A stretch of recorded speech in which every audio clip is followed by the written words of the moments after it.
Bem-vindos a mais um CorretorCast da Rede Gaúcha de Imóveis, a maior rede de imobiliárias do sul do Brasil.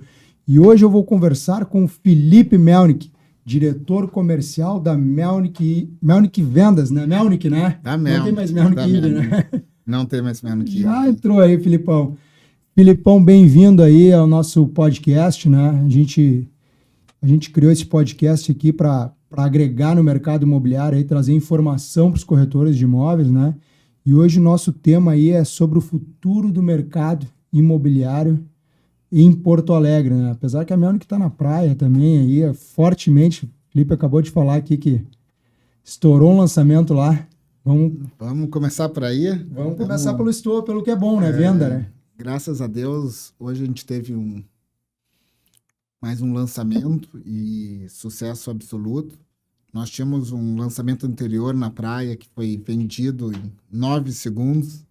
Não sei se essa vez a gente conseguiu bater ainda os 9 segundos ou não, mas foi 100% aí executado, né? E aí, pelo que tu começou falando, hoje a Melnick como core, como empresa, ela atua em Porto Alegre e Canoas. E através da nossa urbanizadora, a gente atua em outras cidades, como o Litoral, como Passo Fundo, Santa Maria, e são mais algumas cidades aí do interior do estado. E através de uma outra área nossa, que a gente chama de M-Partners, que a gente faz parcerias com algumas incorporadoras, nós estamos trabalhando em outras regiões também. Show de bola. E, Felipe, entrando já diretamente no nosso tema aqui, né? O que a gente pode esperar dos lançamentos imobiliários, né? Da construção civil como um todo, a Melnick como um todo está inserida no mercado da construção civil, ela acompanha também a concorrência, né? Então, ela surfa a mesma onda praticamente, né? E o que a gente pode esperar aí, tanto como os corretores ou como na visão dos clientes e dos corretores também do mercado imobiliário e dos lançamentos nos próximos meses, ou se dá para a gente prever anos aí? Vamos lá. O mercado imobiliário, ele é uma palavra muito ampla, muito ampla. Cada cidade tem sua característica, cada estado tem sua característica, tem seu plano diretor, e é muito difícil de falar de mercado imobiliário, primeiro, de maneira nacional, né? A gente tem, hoje, através de um fundo de investimento, participação em empresa em São Paulo, né? A Even, e é muito diferente os dois mercados. Do mesmo jeito que, dentro da mesma cidade, existem vários mercados. Uhum. A gente tem desde o mercado o chamado mais popular do Minha Casa Minha Vida, mercados de produtos emergentes, médio padrão, alto padrão, altíssimo padrão. São mercados de residencial, comercial, os compactos, que é outro mercado, hotéis, hotelaria, né? E aí a gente vai vendo que são muito diferentes ainda por regiões. Então é muito difícil de falar, principalmente para a força de venda, para o pessoal do mercado, uma diretriz geral, porque eles mudam. O mercado imobiliário também é cíclico, né? O que a gente entende hoje, em linhas gerais, sem entrar em cada setor, porque em cada área que é bem diferente, é que o imóvel está mal precificado em Porto Alegre. O que eu digo mal precificado? Ele tende a subir. Uhum. A gente tem convicções aí na suba do valor do metro quadrado, que é uma referência que eu odeio, mas a gente pode até falar disso aí, de valor de metro quadrado, mas a gente vai ter suba de valor. Quando? Essa é a pergunta que ninguém sabe. Mas a longo prazo a gente tem convicção que vai subir. Ou por ofertas, demandas, ou por necessidade do mercado. Visto que o custo da matéria-prima está elevado, o custo dos terrenos está elevado e as margens das incorporadoras não permitem que elas fiquem se mantendo. Então, a gente tem convicção aí na questão de subir o valor.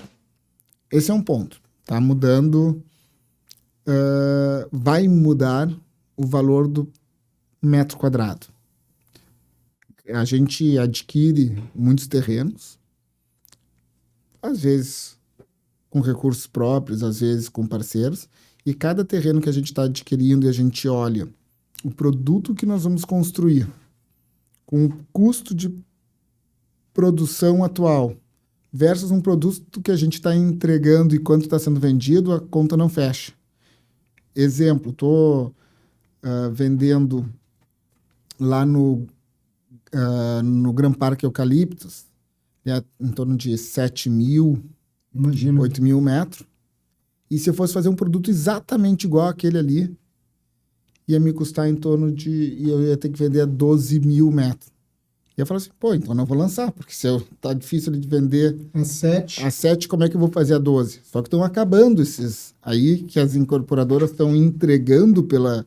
Lembrando que a gente vem de alguns anos de recessão, com crise no meio e ainda um coronavírus e uma taxa de juros alta. Pegou assim, botou todos os ingredientes ruins no liquidificador e bateu. Então, isso inibe. Quando a gente vai comprar um terreno, a gente fala assim, bem, então vou comprar ou não vou comprar? Aí tem 2 posicionamentos claros que vão acontecer. Vou comprar porque eu acredito que vai subir. O outro é não vou comprar porque não acredito. Já começa a diminuir o número de lançamentos, porque tem pessoas que compram e que não compram. Aos poucos, ou vai subir, e essas empresas que estão acreditando vão continuar lançando, ou essas vão parar de lançar. E se parar de lançar, eu sempre digo que o mercado é soberano. Tem uma lei mundialmente conhecida de oferta e procura. Uhum. Se começar a ser menos ofertado, vai subir o valor. Vai subir. Então, ou vai subir ou vai subir. A quando? Essa é a pergunta de alguns milhões de dólares. Não, e a questão da baixa da Selic também vai aumentar a procura agora, né? Porque a tendência é que os juros pro cliente dê uma baixada, né? Perfeito. Do financiamento habitacional. Com certeza vai aumentar a procura. Tendo poder de compra, quanto maior o poder de compra, mais procura existe. Ainda que existe uma demanda reprimida. Durante um período que a Selic foi muito alto, muitas pessoas não compraram. Então, naturalmente, a sociedade cria novos compradores. Pessoas que casam, que se separam, né? Famílias que crescem e migram de localizações. Isso sempre acontece. E vai todo ano criando novos compradores. Mas toda a demanda reprimida que não comprou. Então, tem uma grande demanda aí. Todos os mercados, mais ou menos. Aí eu vou falar, quando a taxa Selic estava alta, o mercado emergente, o mercado popular, andou de lado, ou até regrediu. Por outro lado, o altíssimo padrão funcionou bem. Aquelas pessoas que tinham dinheiro, que estavam rentabilizando, opa, agora é o meu momento. As incorporadoras começaram a construir mais alto padrão, e nunca se viu tanto produto sendo lançado de alto padrão e, diga-se de passagem, tanto produto bom. Então, este mercado de alto padrão consumiu bastante demanda por enquanto. Então, tem que entender que mercado que vai subir, qual que vai baixar, e esse é o desafio nosso de todos os dias. É ali na sala de incorporação, junto com o comercial, o que a gente vai preparando para o futuro, o que a gente vai lançar, o que a gente não vai lançar, entendendo a macroeconomia. Não, isso daí que tu falou, a gente que está na linha de frente, né, na parte da imobiliária, a gente conversa com bastante construtor. Eu vejo que alguns construtores regionais, inclusive, tiraram o time de campo, né? Os construtores menores, eles pararam de construir. Muitos. Muitos pararam de construir, estão esperando. Muitos que são bem capitalizados, falam assim, neste preço eu não vendo, prefiro ficar com o produto. Então, isso tá acontecendo. Os preços vêm subindo. Eu me lembro que no início, acho que no ano anterior, mais ou menos no meio do ano anterior, nós lançamos um empreendimento que era o Nilo Square, e o preço do metro quadrado era em torno de 18 a 20 mil reais. E 18 mil reais naquela época era quase que um palavrão. Hoje, 18 mil reais a 20 mil reais é bem normal. Mudou. Está mudando. Às vezes as pessoas não percebem, né? O preço do metro quadrado vem subindo. No alto padrão, está subindo. Isso daí isso é interessante para quem está na linha de frente, né? O corretor saber explicar para o cliente, né? Porque tem muitos clientes que a gente pega na mesa, ele quer comparar ou com o usado ou com o estoque, né? São momentos diferentes, né? Como tu falaste ali, aquilo que eu construí lá, que eu estou vendendo a 7, 8, tu não consegue fazer o mesmo prédio, né? Não, e é interessante essa tua colocação, porque tu conhece muito bem o mercado e o trabalho do dia a dia do corretor com o cliente. Olha que desafio interessante que a gente tem antes desse. Recentemente, a gente queria lançar um empreendimento de altíssimo padrão. E aí nós começamos a falar com o mercado. Olha, nós vamos lançar um empreendimento e o preço do metro quadrado vai ser 25, 26 mil. O corretor não acreditava. O corretor falava assim, não vou nem mostrar para o meu cliente, porque o meu cliente não vai comprar. E o corretor começava a mostrar outras opções porque ele não estava acreditando. Então, primeiro eu tinha que convencer o corretor. Nesse produto, a gente falou, bem, se o corretor não vai e nós acreditamos, como é que a gente resolve isso? Dentro de casa. E a gente acabou fazendo quase todas as vendas dentro de casa. Daí o corretor, sabe que vai, mas o corretor não estava convicto. Então, primeiro, a gente está passando por um momento de conseguir explicar isso para a força de venda. Porque quando o corretor tiver convicto disso, ele vai conseguir passar para o cliente. Por enquanto, ele fala assim, não, mas tem esse usado, tem esse aqui. Eles não acreditam na dinâmica que está acontecendo. Do outro lado, nós como incorporador estamos entendendo que as incorporadoras estão com margens reduzidas, margem de 12%, 13%, 11%, 10%, depende. Cada produto é um produto, margem um pouquinho maior, menor, mas a margem está muito, muito apertada. Ela está tão apertada que muitas vezes, para muitas incorporadoras, vale mais a pena deixar o dinheiro no banco do que incorporar. E não estou nem levando os riscos de incorporação, de comprar um terreno, eu sempre brinco, tu compra o terreno num presidente, aprova num outro presidente, entrega num outro presidente. Passa normalmente todo o ciclo, a gente passa de 2 a 3 presidentes. 2 a 3 presidentes no Brasil pode mudar radicalmente. Então, se não está valendo a pena para muitas incorporadoras, esse negócio vai ter que ser redesenhado. Ou vai parar. Eu não acredito que vai parar. Mais do que isso, historicamente, o nosso preço do metro quadrado ele era mais barato do que São Paulo, mas ele sempre foi acima de Santa Catarina e Curitiba. Santa Catarina e Curitiba passaram Porto Alegre. Estão com metro quadrado mais caros que a gente. O que está acontecendo é que Porto Alegre, isoladamente, é uma das cidades que menos valorizou o imóvel de lançamento das incorporadoras nos últimos anos. Mas o aço é o mesmo. O tijolo é o mesmo. O custo de aço, de tijolo... Mão de obra é quase a mesma. É a mesma. Como que um empreendimento... e eu vou dar um exemplo do empreendimento nosso, porque é mais fácil falar da gente que dos outros. O valor do terreno interfere em quanto no preço do metro quadrado? Depende, tá? Vamos lá. Depende do segmento. Quanto mais alto padrão, mais interfere o valor do terreno. Vou só fazer uma lógica para te entender. Imagina que eu tenho um terreno de 5 mil metros em Viamão, peguei um exemplo em Viamão, e pego um terreno de 5 mil metros no topo da Bela Vista. E faço exatamente a mesma obra e o mesmo memorial descritivo, exatamente igual. O custo de construir em Viamão, ou no topo da Bela Vista é o mesmo. Uhum. O mesmo aço, mesmo tijolo, vai ser igual. Qual tu acha que eu vendo mais caro? Bela Vista. Então o cara ali fala, por quê? Porque o terreno ele tem que ser mais valorizado. Uhum. Então, quanto mais alto o padrão, mais representa o custo do terreno. Linkado também a índices construtivos, a todo o potencial.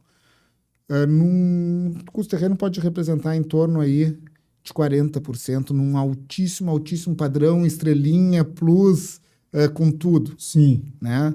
Normalmente a gente está falando aí de, normalmente, em média, assim, num médio aí de 25% a 30% nos terrenos bons. Quando eu vou para Minha Casa Minha Vida, é outro mundo, vai de 8% a 11%, mais para 8%. Daí cada negócio é um negócio diferente, né?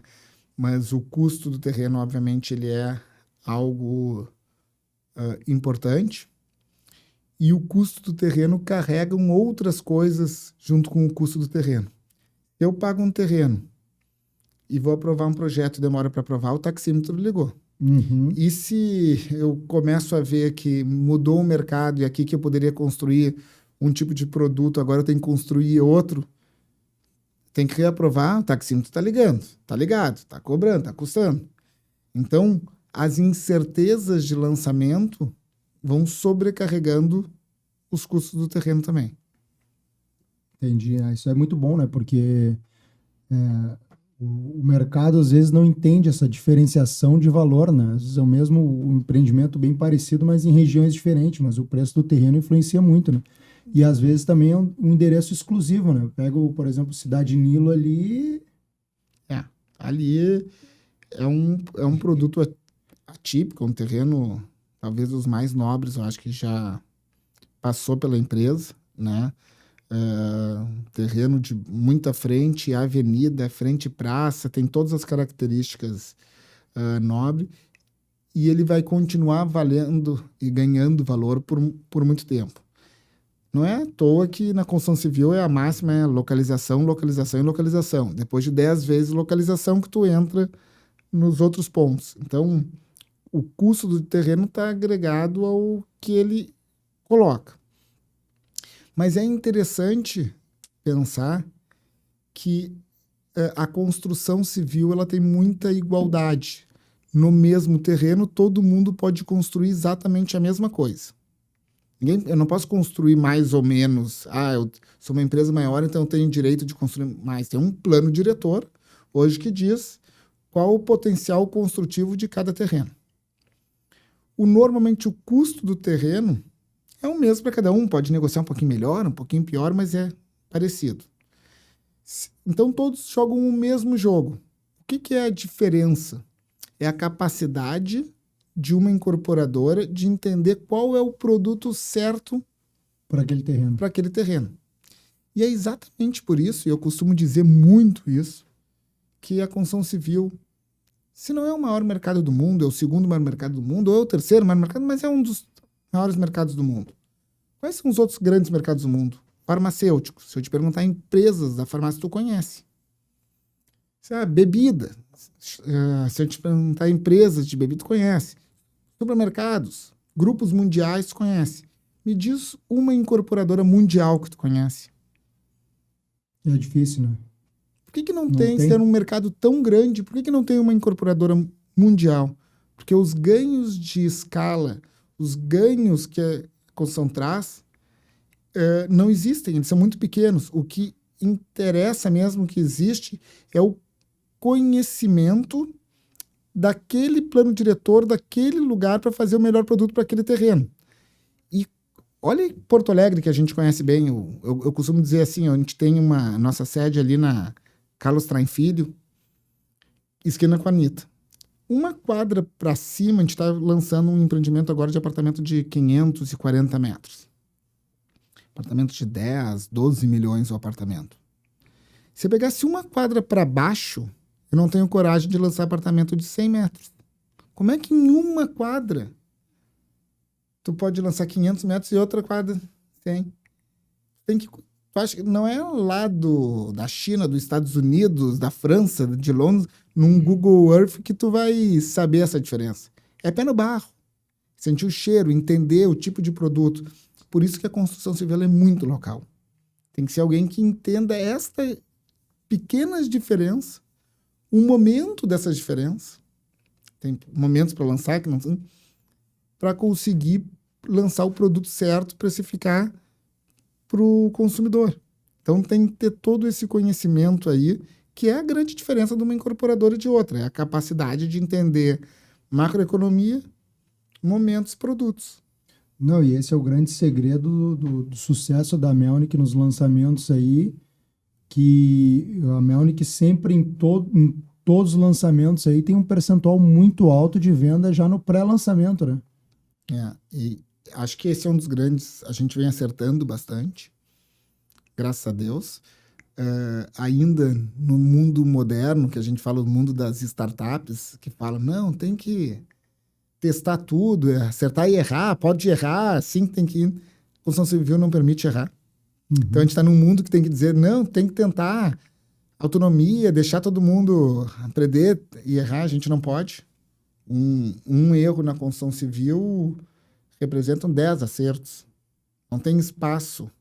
Já tem que conseguir consertar rapidamente quando erra, né? Tem que ter muita pesquisa, né? Mas a gente vem acertando bastante ultimamente. O que permitiu, acho que, um crescimento de empresa, né? E nos permitiu estar mais maduro para entender os clientes e seus momentos. Tem que ter criatividade. Eu acho que nós trouxemos diversos pontos de criatividade, tanto como produto quanto comercialmente. Somos os primeiros a trazer arquitetos renomados de fora para o altíssimo padrão, a trabalhar com grandes infraestruturas, produtos atípicos, como o Ponta da Figueira em Eldorado do Sul, como o Hub da Saúde, que era a descentralização do Hospital Moinhos de Vento, como um hotel com um time de futebol. A gente tem que ser criativo, assertivo para manter o porte de empresa que a gente tem hoje. Então, esse é um tópico aí que a gente fica muito orgulhoso da empresa, de ter uma equipe de incorporação muito criativa com acertos. Sabe que a gente, a minha empresa particularmente atua bastante no Menino Deus, né? E a gente tem um empreendimento clássico ali, que a gente é o que mais vende ali no Grampar Eucaliptus ali, né? Que o Grampar Eucaliptus acho que vai para 15 anos já, né? E por aí, se eu não me engano. E que empreendimento que deu certo, né? No Menino Deus dificilmente vai ter um empreendimento que nem aquele ali, com aquele tamanho de infraestrutura e tudo que ele oferece, né? Acho que não tem espaço para ter outro, né? Ali era uma quadra de 17 mil, 20 mil metros. Eu acho que ele era 25 mil de terreno, mas tinha doação para a praça. Isso. Né? E uma quadra, mais ou menos, por definição, ele tem 10 mil metros. Então, ele é quase que 2,5 quadras juntos. E isso era porque teve um estádio ali por muito tempo. Então, permitiu ter um terreno de proporções atípicas, né?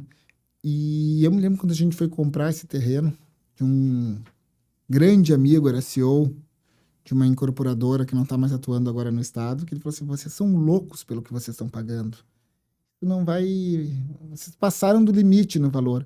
E a gente acreditava num potencial de entender exatamente isso, um terreno com tamanho desproporcional para a região e uma lei específica para ele que permitia mais altura do que a região e que ele ia pegar preço. E acertamos aquelas vezes que a gente acerta na mosca, assim, acho que foi o empreendimento com maior rentabilidade da história da empresa, né? Então, conseguir ter essa capacidade de enxergar na frente, entender os diferenciais, é um ativo que a gente tem dentro da empresa. Sim, teve clientes ali que compraram ali mais que triplicaram o valor investido ali. Impressionante, né?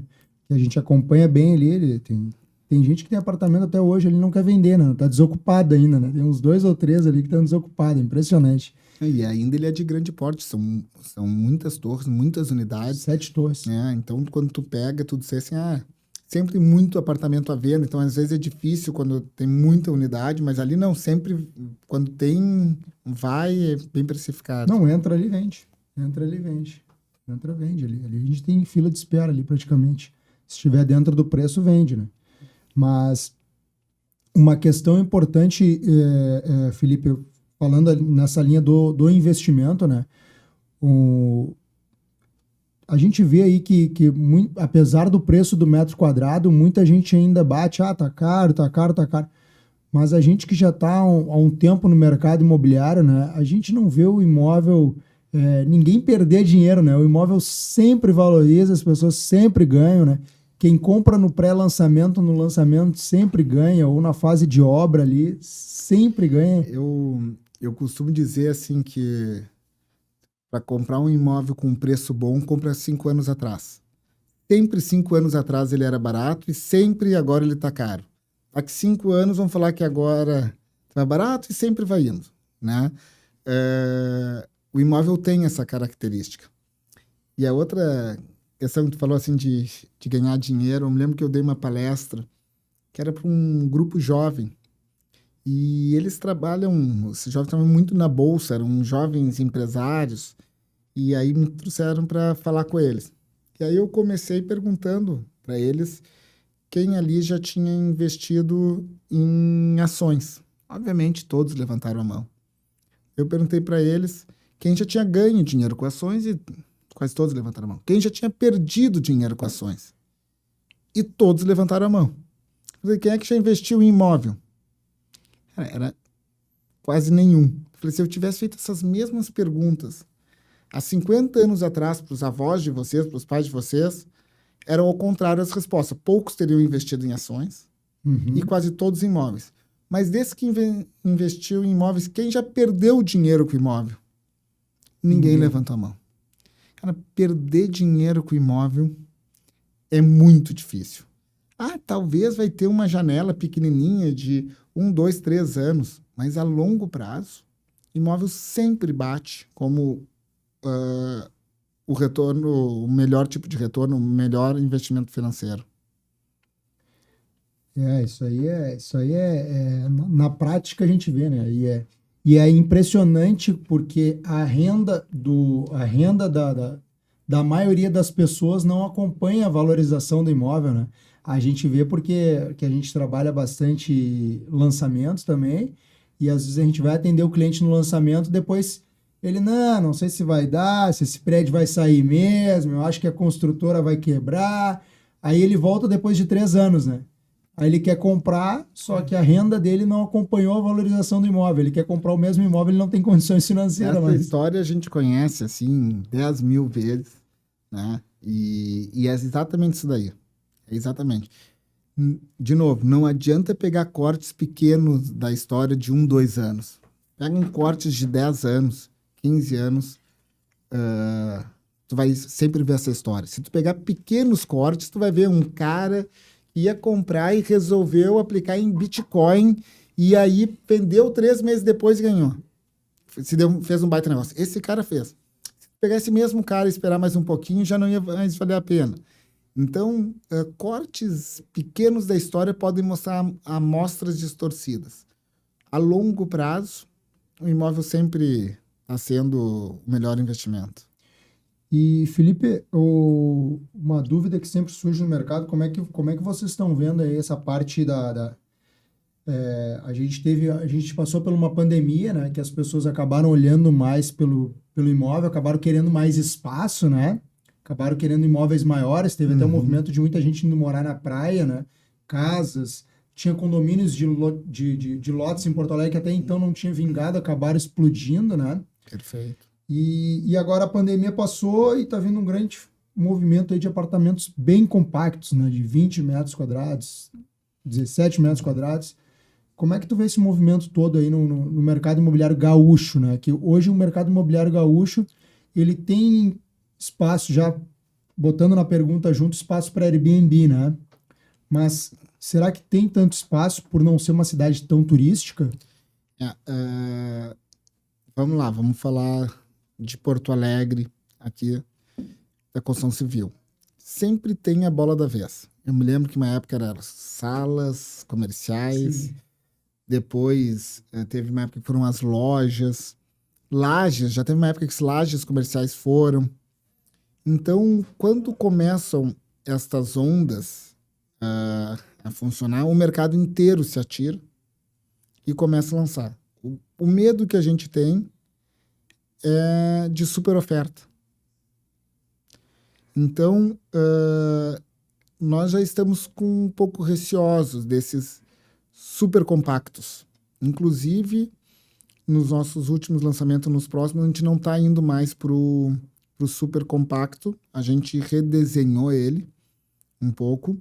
A gente começou a entender que esse super compacto ele é uma evolução do JK, que a gente viu lá na expansão quando o Brasil começou a crescer, os 10 anos em um, né? Então, esses JK começaram a crescer, depois vieram os... me fugiu a palavra... Eram uns outros tipos de apartamentos que o pessoal bota desculpa, os lofts. Desses lofts, começou esses compactos. Teve também no meio que saiu um dormitório.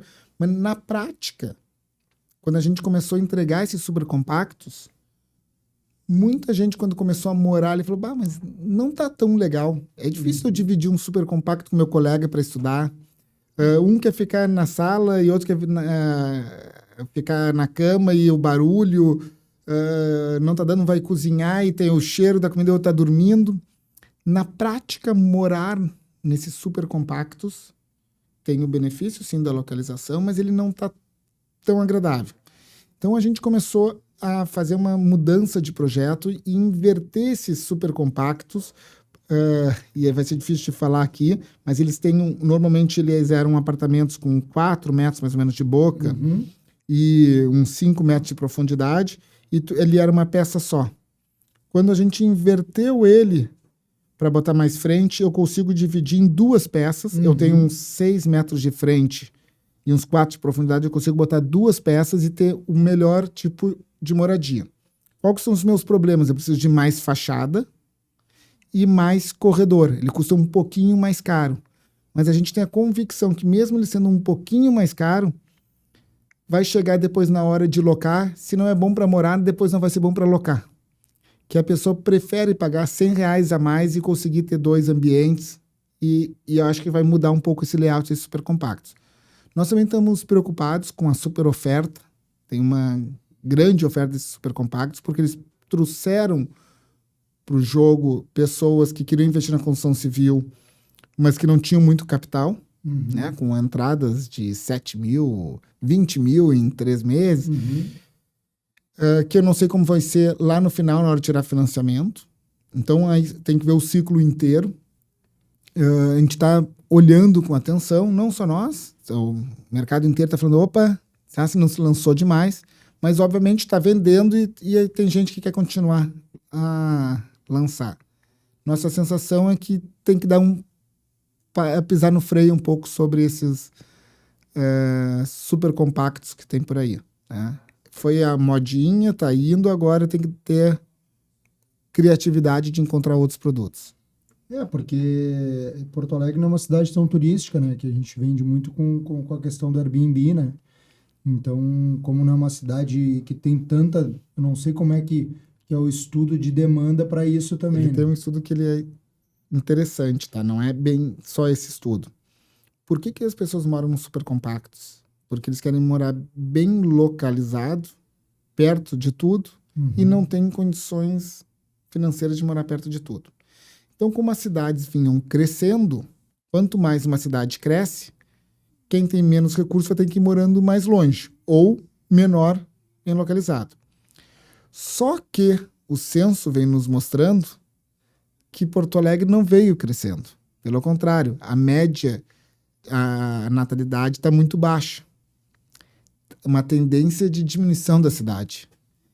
Tem uma tendência de diminuição da cidade, aquelas pessoas que estavam mais longe vão querer vir para mais perto, mais perto, mais perto, e vai sobrar apartamento mais longe. Então, o cara vai perguntar, eu prefiro morar em 24 metros, 20 metros, bem localizado, ou em 50 metros, No extremo sul. 10 minutos de carro, porque Porto Alegre é uma cidade pequena. Não é São Paulo, que é Sim. 2 horas de carro. Então tem que entender que nem tudo que é moda em São Paulo, em Nova York, então, funciona aqui. Nós temos que olhar as tendências, mas temos que tropicalizar elas para ver o que, que vale a pena. A gente está olhando com muita atenção novos lançamentos desse tipo de produto. A gente vê aí bastante tapume da Melnick pela cidade, né? Os clientes chegam na imobiliária lá e falam, mas que tanto tapume da Melnick pela cidade, né? E isso daí é bom, né, pro mercado, porque ele está repaginando a cidade de Porto Alegre, né? Tu vê o Pontal ali, a gente tem uma outra visão do Pontal que era, né? A gente que faz esporte na orla ali, a gente estava conversando aqui antes, né? Eu me lembro que tu praticar um esporte ali na orla ali depois das 18 era praticamente impossível, né? Homem tu até ia, mas mulher dificilmente conseguia ir ali, porque até homem, eu ia de vez em quando ali, era complicado, né? Tu ia até o estaleiro lá.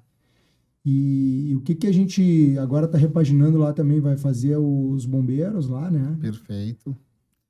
Nós estamos hoje, graças a Deus, com um land bank expressivo. Né? É um dos maiores land banks do Brasil. Esse é um ativo grande que a empresa tem, né? Ter verdadeiramente land bank, terrenos com produtos aprovados, esperando as mudanças de economia que a gente consegue encaixar um no outro. Esse é um grande ativo, acho que a gente tem. O poder da marca, né? Eu costumo dizer, agora que a gente passa por momentos mais tensos, que as pessoas começaram a tirar dinheiro do Brasil. Bastante gente tirou dinheiro do Brasil. Então, tinha aquela questão, não, dinheiro no exterior é bom. Falei, calma, veja bem. Dinheiro nos Estados Unidos é bom, dinheiro em dólar é bom, dinheiro na Inglaterra é bom, dinheiro em euro é bom, mas dinheiro na Argentina ou em peso não é tão bom assim. Não é todo o lugar fora do Brasil ou toda a moeda estrangeira que é boa. Do mesmo jeito que a construção civil é investimento seguro. Veja bem, nem todos os investimentos em construção civil são seguros. Tem que entender a incorporadora, que nem tem que entender o país, tem que entender a moeda. Então, quando a gente estava num momento mais complexo de economia, muitas pessoas se sentiam mais seguro comprando de uma marca que é mais robusta, que ela tem capital aberto e que os números são totalmente auditáveis e transparentes, do que de uma empresa menor que não conseguia, que é uma caixa preta o que acontece ali dentro. Então, essa robustez da empresa nos permitiu vender mais, construir mais, lançar mais produtos, vender para outros mercados, né? Pessoas do interior acabam comprando, não conhecem muita marca, então nos deu uma tranquilidade de empresa para a gente poder trabalhar e ofertar mais produtos para o mercado. Então, a gente está com bastante terrenos, com segmentos diferentes. A gente tem o que é o core da empresa, mas a gente hoje tem algumas outras linhas. E a gente está se especializando em empreendimentos aí com bastante infraestrutura, normalmente empreendimentos acima de 100 milhões de VGV. A gente dividiu a empresa para olhar muito esse empreendimento acima de 100 milhões de VGV. A gente tem um share que a gente pega de empreendimentos entre 60 e 100 milhões de VGV também, mas esses menores abaixo de 50 milhões, hoje com o custo administrativo da empresa, com o custo de ser uma empresa de capital aberto, com o nosso custo de engenharia, de ter diretor de engenharia, gerente de engenharia, GGO, gerente geral de obras, a gente não consegue participar desse mercado. Do mesmo jeito que o cara que tem uma obra de 40, 50 milhões não consegue comprar um terreno e dar as garantias para um terreno maior. Uhum. Então, tem mercados que a gente consegue participar e tem mercados que a gente não consegue participar. O que é um terreno mínimo hoje que a Melnick adquire? Depende do segmento, né? Mas muito difícil a gente entrar num negócio abaixo aí de 70, 80 milhões de VGV. Uhum. Já não faz tanto De tamanho sentido. de terreno que é 4 mil metros quadrados, 5 mil? Depende da região, né? Porque se tu pegar assim... Se for Bela Vista, por exemplo, já é difícil achar. Se eu pegar na Bela Vista um terreno de 2.500 metros, só para fazer uma conta de cabeça aí, eu vou pegar 2.500 metros, vou botar 1,6 vezes, que é o índice normal de lá, vezes 1,2, que é para sacar, dá 4.800, vezes eu vou botar uns 18 mil metros, dá 86 milhões, aí em torno de 2.500 metros num bairro nobre, começa a fazer sentido. Que a altura influencia, tem vários fatores que influenciam. O potencial construtivo, se tem índice saturado na zona, se não tem.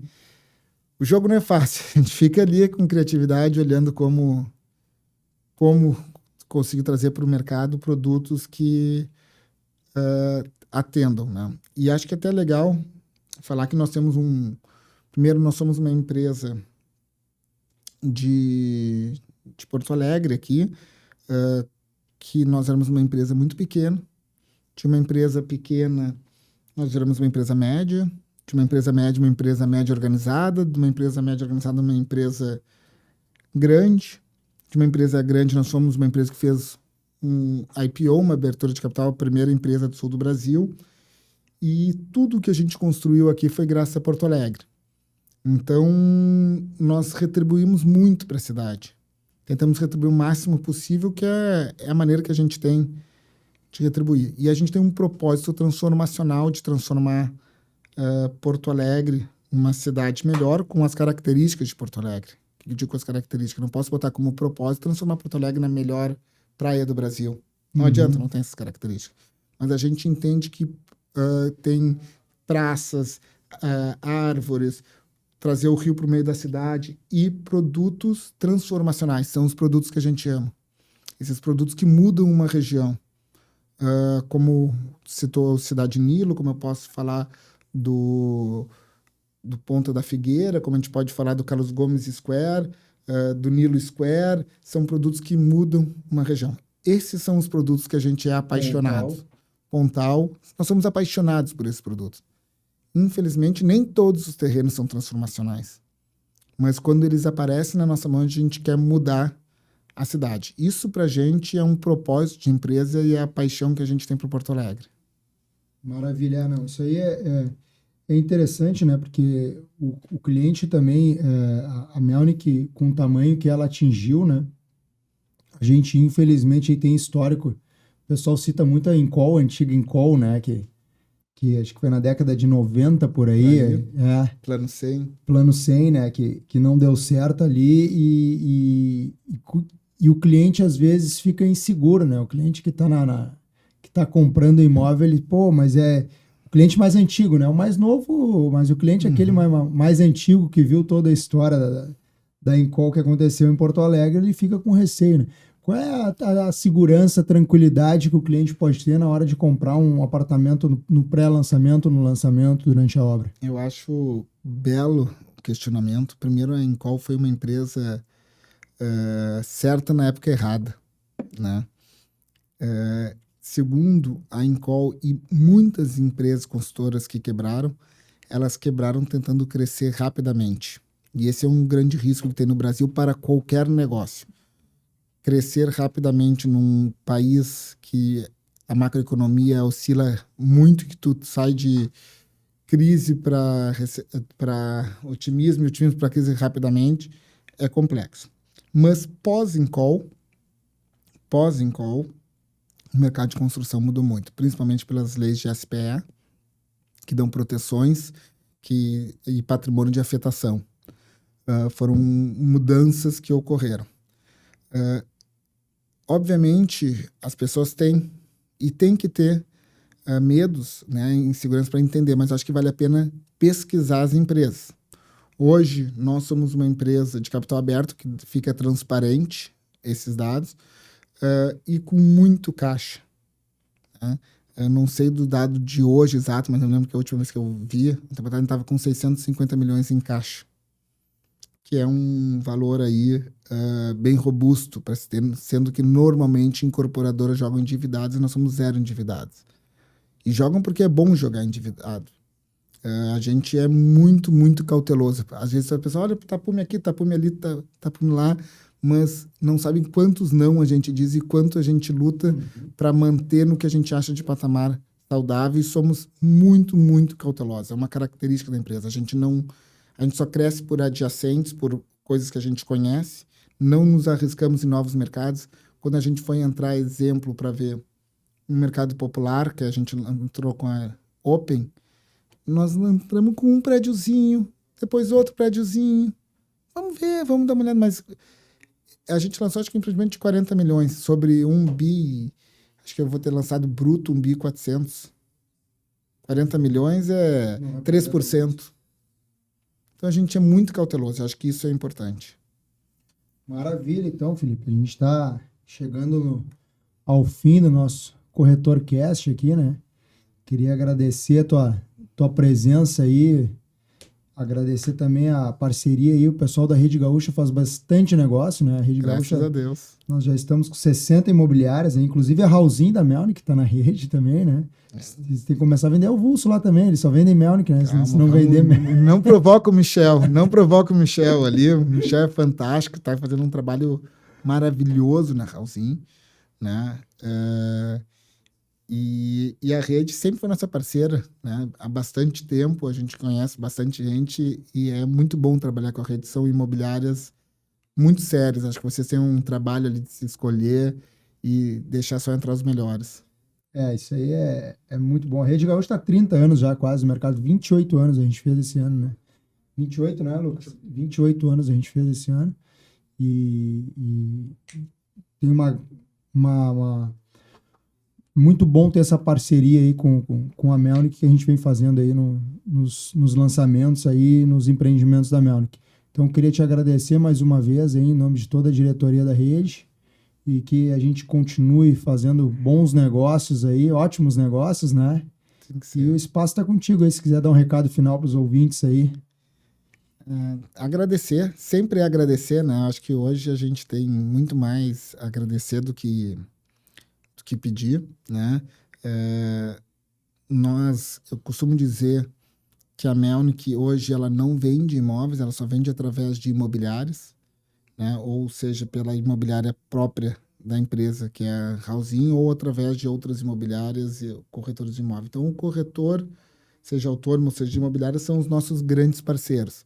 Eles são os especialistas do mercado que podem ajudar o cliente a tomar a melhor decisão. Seja em imóveis nossos, seja de outros, seja pronto, seja usado, seja lançamento, mas eu acho que é muito importante essa contribuição que o corretor faz para que as pessoas façam o melhor negócio possível.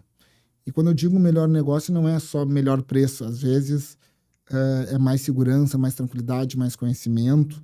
Então, acho que é importante aí, e é por isso que eu agradeço muito os corretores. Quem é do mercado sabe o quanto eu gosto de estar aí com os corretores. Estivemos junto na Maceió, agora vamos ter os cruzeiros. A gente valoriza muito, muito a profissão de corretor, e eu tenho orgulho de dizer que eu tenho meu cresci ativo, né? Anos aí trabalhando junto com todos vocês. É isso aí. Obrigado, então, Felipe Melnick. Então, muito obrigado. Se você gostou desse CorretorCast, compartilha, manda aí pro pessoal, que eu tenho certeza aí que o conteúdo foi bem agregador aí, tanto para os nossos clientes quanto para os corretores. Grande abraço e bons negócios. Boa. Valeu.